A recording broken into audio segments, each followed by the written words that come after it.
पितृभ्यो नमः। जो सबके द्वारा पूजित, अमूर्त्य, अत्यंत तेजस्वी, ध्यानी तथा दिव्य दृष्टि संपन्न हैं, उन पितरों को मैं सदा नमस्कार करती हूँ। भाद्रपद महीने की पूर्णिमा से लेकर आश्विन मास के कृष्ण पक्ष की अमावस्या तक 16 दिनों का पितृपक्ष और श्राद्ध पक्ष के नाम से जाना जाता है। पितर का अर्थ होता है पालन या रक्षा करने वाला, और इस समय पितृ यमलोक से आकर अपने परिवार के सदस्यों के घर में वास करते हैं। 16 दिन तक अपना अपना भाग ग्रहण कर पितर ब्राह्मणी ऊर्जा के साथ वापस चले जाते हैं। इस प्रकार कोई भी व्यक्ति अपने पितृ ऋण से मुक्त हो जाता है। पितरों की तृप्ति के लिए श्रद्धा भाव के साथ श्राद्ध कर्म करना चाहिए। इसी श्रद्धा पक्ष से जुड़ी है कुछ पौराणिक कथाएं, तो आप सभी भक्तजन इन कथाओं को बड़ी ही श्रद्धा और भक्ति भाव से सुनिएगा। पितृ पक्ष 16 दिनों के ही क्यों होते हैं, उससे कम या ज्यादा क्यों नहीं होते? तो इसके बारे में जो सबसे प्रचलित कथा है वो महाभारत काल से जुड़ी है, और सारी कथाएं घूम फिरकर इसी बात पर आ जाती हैं कि जीवन में दान करने का कितना बड़ा महत्व है। कितने से भी बड़ा पापी क्यों न हो, अगर उसने अपने जीवन में अपने पापों का प्रायश्चित करते हुए दान कर लिया, और दानों में भी सबसे श्रेष्ठ है अन्न का दान। यदि दान अपने जीवन में उसने कर लिया तो बड़े से बड़ा पाप भी अंत में नष्ट हो जाता है। अपने पापों का प्रायश्चित करने के भी कुछ सत्कर्म बताए गए हैं, जिन्हें आप जरूर जानिएगा। महाभारत में एक ऐसा प्रसंग आता है कि मृत्यु के बाद दानवीर कर्ण को, जिसने अपने सारे जीवन में दान किया और जो अपनी दानवीरता के लिए ही जाना जाता था, उसे सब कुछ दान करने के बाद भी चित्रगुप्त ने मोक्ष देने से इनकार कर दिया था। उन दानवीर को, जो कि सदा अपने जीवन में दान ही देते आए थे, जिन्हें दानवीरता के लिए ही जाना जाता था, जब इतना दान करने के बाद भी उन्हें मोक्ष देने से इनकार कर दिया गया, तब कर्ण ने चित्रगुप्त से कहा कि मैंने तो अपनी सारी संपदा दान पुण्य में ही समर्पित कर दी, यहाँ तक कि मैंने अपने प्राणों की रक्षा करने वाले कवच और कुंडल भी दान में दे दिए।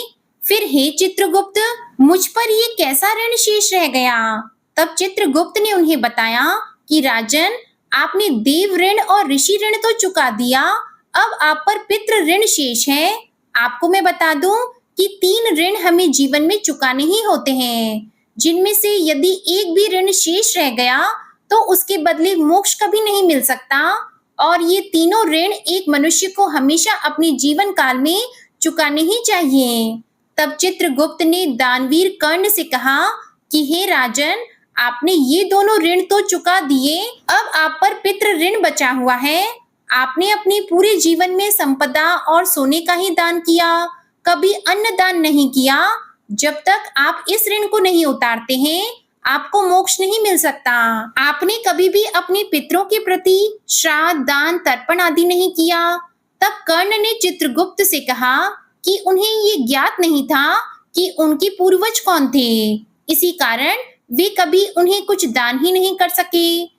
तब चित्रगुप्त ने उन्हें उनकी गलती सुधारने का अवसर दिया और 16 दिनों के लिए पृथ्वी पर वापस भेजा, जहां उन्होंने अपने पूर्वजों को याद करते हुए उनका श्राद्ध कर उन्हें आहार दान किया, तर्पण किया, और इन्हीं 16 दिनों की अवधि को पितृपक्ष कहा गया। यही कारण है कि केवल साल भर में इन्हीं 16 दिनों की अवधि में अपने पितरों को याद करते थे। उनके नाम से जलांजलि, पिंडदान, श्राद्ध, तर्पण आदि कर्म किए जाते हैं। वैसे तो अमावस्या का दिन भी पितरों को ही समर्पित होता है, लेकिन विशेष रूप से ऐसी मान्यता है कि इन 16 दिनों में यदि पितरों के नाम से दान, पुण्य आदि कर्म किए जाएं, तो यमलोक में, नरक लोक में या स्वर्ग लोक में गए पितरों की आत्मा को मोक्ष मिल जाता है। श्राद्ध पक्ष की एक और कथा के अनुसार जोगे और भोगी 2 भाई थे। दोनों अलग अलग रहा करते थे। जोगी धनी था और भोगी निर्धन, लेकिन फिर भी दोनों में बड़ा प्रेम था। जोगे की पत्नी को धन का बड़ा अभिमान था, लेकिन भोगे की पत्नी बहुत सरल स्वभाव की थी। पितृपक्ष आने पर जोगे की पत्नी ने उसे पितरों का श्राद्ध करने के लिए कहा, तो जोगी इसे बेकार का काम समझकर टालने का प्रयास करने लगा। किंतु उसकी पत्नी समझती थी कि अगर ऐसा नहीं करेंगे तो लोग बहुत बातें बनाएंगे। फिर उसे अपने मायके वालों को दावत पर बुलाने का और अपनी शान दिखाने का यह उचित अवसर भी जान पड़ा। तो वह अपने पति से बोली कि आप शायद मेरी परेशानी के कारण ऐसा कह रहे हैं, किंतु मुझे इसमें कोई भी परेशानी नहीं होगी। मैं काम करने के लिए भोगे की पत्नी को बुला लूंगी और हम दोनों मिलकर सारा काम भी कर लेंगी। इसके बाद उसने जोगे को अपनी पीहर अपने न्योता देने के लिए भेज दिया। दूसरे दिन उसके बुलाने पर भोगी की पत्नी सुबह सवेरे आकर काम में जुट गई। उसने रसोई तैयार की, तरह तरह के पकवान बनाए, फिर सभी काम निपटाकर अपने घर आ गई। आखिरकार उसे भी तो अपने पितरों का श्राद्ध तर्पण करना था। इस अवसर पर ना जोगे की पत्नी ने उसे रोका, ना वो रुकी। जल्दी ही दोपहर हो गई। पितर भूमि पर उतरे। जोगे भोगे के पितर पहले जोगे के यहाँ गए तो क्या देखते हैं कि उसके ससुराल वाले वहां पर पहले से ही भोजन करने में जुटे हुए हैं। निराश होकर वे भोगे के यहाँ गए।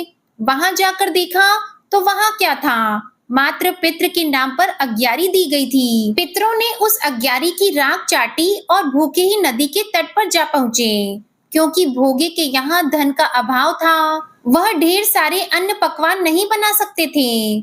थोड़ी ही देर बाद सारे पितर इकट्ठा हो गए और अपने अपने यहाँ के श्राद्धों की और अपने वंशजों की बढ़ाई करने लगे। जोगे और भोगे के पितरों ने भी अपनी आप बीती सुनाई। फिर वे सोचने लगे कि अगर भोगे सामर्थ्यवान होता तो शायद उन्हें भूखा न रहना पड़ता, मगर भोगे के घर में तो 2 समय की रोटी भी खाने को नहीं थी। यही सब सोचकर उन्हें भोगे पर दया आ गई। अचानक फिर नाच नाच कर गाने लगे कि भोगे के घर धन हो जाए, भोगे के घर धन हो जाए। शाम होने को हुई। उस दिन भोगे के बच्चों को खाने को कुछ भी नहीं मिला था। उन्होंने माँ से कहा कि माँ भूख लगी है। तब उन्हें टालने की गरज से भोगे की पत्नी कहने लगी, जाओ बच्चों, आंगन में हौदी औंधी रखी हुई है, उसे जाकर खोलो और जो कुछ मिले मिलजुल कर बांट कर खा लेना। बच्चे वहां पहुंचे तो क्या देखते हैं कि हौदी तो मोहरों से भरी पड़ी है। वे दौड़े दौड़े माँ के पास पहुंचे और सारी बात बताई। आंगन में आकर भोगे की पत्नी ने यह सब देखा तो वो भी हैरान रह गई। इस प्रकार पितरों की कृपा से भोगे भी धनी हो गया। पर धन पाकर भी वो घमंडी नहीं हुआ, बल्कि दूसरे साल का जब श्राद्ध पक्ष आया तो श्राद्ध के दिन भोगे की पत्नी ने 56 तरह के व्यंजन बनाए, ब्राह्मणों को बुलाकर श्राद्ध किया, भोजन करवाया, दान दक्षिणा दी, जेठ जेठानी को सोने चांदी के बर्तनों में भोजन कराया और इससे उनके पितर बड़े प्रसन्न और तृप्त हुए। अब आपको सुनाते हैं रामायण में वर्णित माता सीता द्वारा पिंड दान देने की कहानी। रामायण में माता सीता द्वारा पिंड दान देकर राजा दशरथ की आत्मा को मोक्ष मिलने का संदर्भ आपने सुना होगा। वनवास के समय भगवान राम, लक्ष्मण जी और सीता जी पितृपक्ष के दौरान श्राद्ध करने के लिए गया धाम पहुंचे। वहां श्राद्ध कर्म करने के लिए आवश्यक सामग्री जुटाने के लिए राम और लक्ष्मण जी नगर की ओर चल दिए। उधर दोपहर हो गई। पिंडदान का मुहूर्त निकला जा रहा था और सीता जी की व्याकुलता बढ़ती जा रही थी।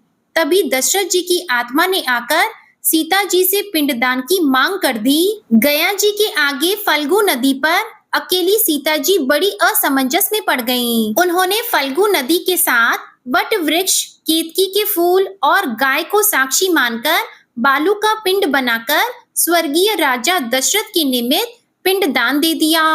थोड़ी ही देर बाद भगवान श्री राम और लक्ष्मण जी लौटे तो उन्होंने कहा कि समय निकल जाने के कारण मैंने स्वयं ही पिताजी का पिंड दान कर दिया है। बिना सामग्री के पिंड दान कैसे हो सकता है? ये सोचकर भगवान श्री राम ने सीता जी से इस बात का प्रमाण मांगा। तब सीता जी कहने लगी कि हे स्वामी, मैं बिल्कुल सत्य कह रही हूँ कि मैंने पिंड दान कर दिया है। अगर आपको विश्वास न हो तो आप फल्गु नदी की रेत, केतकी के फूल, गाय और वट वृक्ष से पूछ सकते हैं। इन्हीं के सामने मैंने श्राद्ध कर्म की गवाही इनसे दिलवाई थी। लेकिन फल्गु नदी, गाय और केतकी के फूल तीनों ही इस बात से मुकर गए। सिर्फ वट वृक्ष ने ही सही बात की। तब सीता जी ने राजा दशरथ का ध्यान करके उनसे ही गवाही देने की प्रार्थना की। दशरथ जी ने सीता जी की प्रार्थना स्वीकार की और घोषणा की कि ऐन समय पर सीता ने ही मुझे पिंडदान किया है। तब कहीं जाकर श्री राम आश्वस्त हुए, लेकिन तीनों गवाहों द्वारा झूठ बोलने पर सीता जी ने क्रोधित होकर उन्हें श्राप दे डाला कि फल्गु नदी जा, तू सिर्फ नाम की ही नदी रहेगी, तुझमें पानी नहीं रहेगा। इस कारण कहा जाता है कि आज भी गया जी में फल्गु नदी सूखी ही रहती है। और गाय को श्राप दिया कि तू पूजनीय होकर भी लोगों का झूठा खाएगी, और केतकी के फूल को श्राप दिया कि झूठी गवाही देने के कारण तुझे पूजा में कभी नहीं चढ़ाया जाएगा। वट वृक्ष को सीता जी का आशीर्वाद मिला कि उसे लंबी आयु प्राप्त होगी और वह दूसरों को छाया प्रदान करेगा तथा पतिव्रता स्त्री तेरा ध्यान करके अपनी पति की दीर्घ आयु की कामना करेगी। यही कारण है कि गौ माता को आज भी झूठा खाना पड़ता है। केतकी के फूल को पूजा पाठ में वर्जित रखा गया है और फल्गु नदी के तट पर सीता कुंड में पानी के अभाव में आज भी सिर्फ बालू से ही रेत से पिंडदान दिया जाता है। एक अन्य कथा के अनुसार एक समय की बात है, दो भाई बहन थे। दोनों का विवाह हो चुका था और दोनों के दो दो बेटे थे। बहन विधवा हो चुकी थी और अपने भाई के घर में रहती थी। इस बात से उसकी भाभी बहुत नाराज रहती थी। ऐसे ही पितृपक्ष आया तो भाई कहने लगा कि मैं पितरों के तर्पण और पिंडदान के लिए गंगा जी जा रहा हूँ। ऐसा कहकर वह गंगा जी के लिए चला गया। भाई के जाते ही इधर भाभी ने बाहर खेत में नंद और उसके बच्चों के लिए झोपड़ी डलवा दी। अपने बच्चों के साथ अब ननद झोपड़ी में रहने लगी। सुबह शाम भाई के घर जाकर घर का सारा काम करती थी। बदले में भाभी बचा कुचा उसे खाने को दे देती थी। जब भी वह भाभी के घर से आती तो आटा छानने वाला कपड़ा अपने साथ ले आती। घर आकर उस आटे के सने कपड़े को पानी में घोलकर चूल्हे पर चढ़ाकर पकाती और बच्चों को दे देती और कहती खीर है खा लो।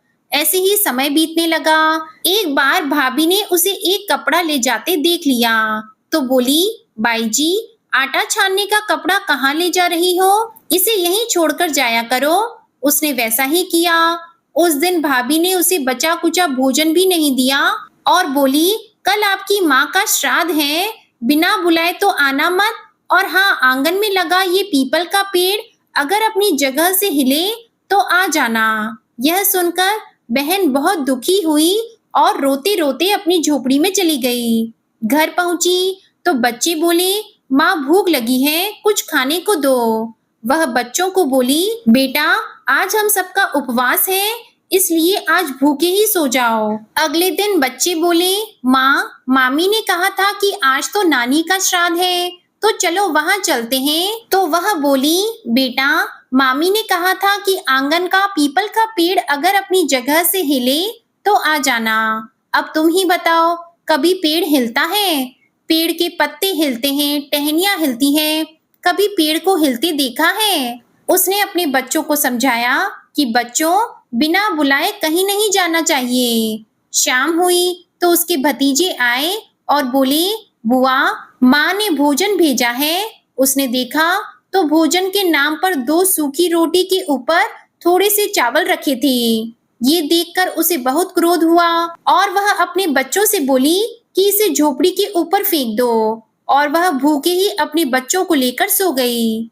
सारी रात गंगा माँ को याद करती रही और बोली, हे गंगा मैया मेरे भाई की रक्षा करना, वह हमारी रक्षा करेगा। अगले दिन भाभी आई और बोली, बाई जी कल तुम्हारे पिता का श्राद्ध है, बिना बुलाए आना मत, लेकिन आंगन का पीपल का पेड़ हिले तो आ जाना।